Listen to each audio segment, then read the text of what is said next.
अस्सलाम वालेकुम जी। Ehsan Abbasi मिशनैन tourism club की तरफ से इस वक्त मौजूद हूँ साबरी आबशार। आप मेरे पीछे भी देख सकते हैं और मेरे राइट साइड भी देख सकते हैं। ये आबशार है साबरी आबशार।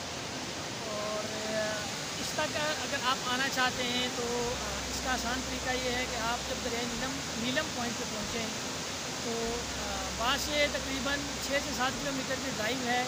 रोड थोड़ा ख़राब है लेकिन आप आराम से आ सकते हैं। गर्मियों के हवाले से अगर कहा जाए तो इंतहाई खूबसूरत स्पॉट है और बड़ों के लिए और बच्चों सब के लिए बहुत अच्छी इन्वायरमेंट है। यहाँ पे बैठने की जगह अच्छी है और खाना इनका अच्छा है। बाकी नज़ारे तो आप चारों तरफ देख सकते हैं। बिल्कुल पहाड़ों के दरमियान में ये आबशार है। सब्ज़ा आपको हर तरफ नज़र आएगा और बैक साइड पे आप कह लें कि नक्शा गली इसके आता है।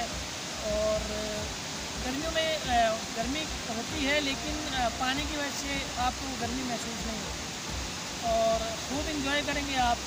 जब भी आप आबशार किसी आबशार का रुख करें तो साबरी आबशार को मद्देनज़र रखें। एक बार यहाँ पर ज़रूर आएँ क्योंकि इंशाल्लाह जब आप यहाँ पर आएंगे आपको दिली सुकून मिलेगा। पहाड़ों के बीच एक सुकून जो चाहिए होता है इंसान को रिलैक्सेशन के लिए, वो आपको यहाँ पे मिलेगा। तो आप बने रहिए मिशनैन टूरिज़्म क्लब के साथ, सफ़र करिए हमारे साथ।